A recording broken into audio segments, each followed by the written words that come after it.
G'day, Anthony Ross here. Now, next Monday, I'm going to be starting what I'm calling the 28-day mental fitness challenge, which is really based on some of the stuff I did with North Carolina men's college team this year. And since we're not able to get on court very much or at all at the moment, I think it's a great time for us to have the opportunity to develop what is a crucial part of the game in terms of mental fitness, the part of the game that actually is required to be able to apply the other skills that we spend so much time on in terms of our physical and technical skills and so forth. And so in the next few days, I'll just introduce an activity each day to you, which will give you the idea of things that we can do off court. In the challenge itself, I'll be introducing 5 or 6 and really doing a lot of activities with you. But as I said, for the next 4 days, we'll look at attentional strength training, we'll look at visualization, we'll look at ways we can practice the process of committing to helpful actions, and we'll also look at how we can develop our emotional fitness off court as well. So let's get started today with attentional strength training. So the core here is that when we play tennis, one of the key skills is to be able to aim and maintain our attention in a helpful place, and then quickly notice when we're no longer paying attention to a helpful process or a helpful target, recognize what stopped us and return our attention back onto the target. This is the very core of competing effectively and being mentally tough as we compete. Novak Djokovic has talked a lot about how he considers this type of training as important as the physical training he's done. And so what I'm going to do today is just introduce you to a very simple way that we can start to develop this skill as well.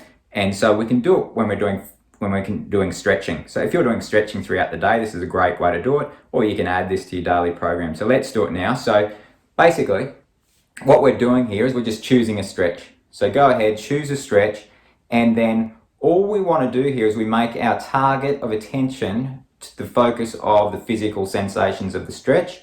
We're going to see how long we can aim and maintain our attention on the physical sensation. Soon enough, we'll notice that we're no longer doing that. At that point, we need to check in and ask the question, what stopped us, recognize what it is, and then we'll shift back. So let's just do a practice one of about a minute.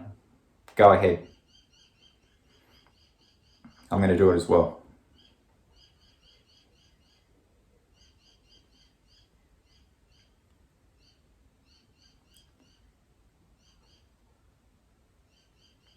So we're just looking to aim and maintain our attention on the physical sensation of where we feel the stretch in our body most notably.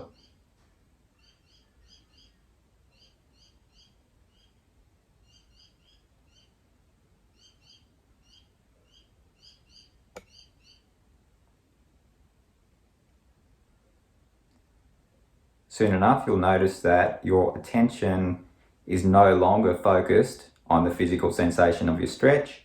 See how quickly you can recognize that that's happened. Notice what stopped you, where is your attention gone, and then once you notice that, just shift back to the target.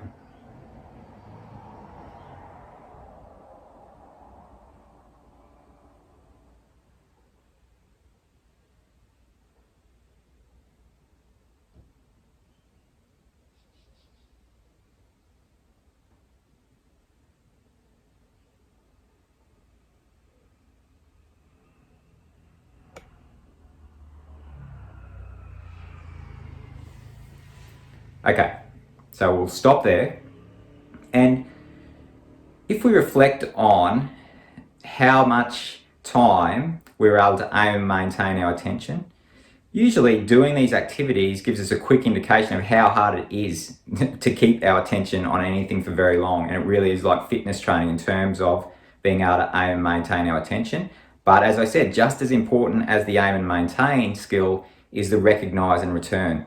To be successful in tennis, one of the key skills to success is how quickly a player can notice when they're no longer paying attention to a helpful process and be able to return their attention onto it. In that activity that we just did, you probably recognize at least at some point you were either distracted by something external, so outside your body, what might be a sound around you, for example, or maybe something else to do with your body.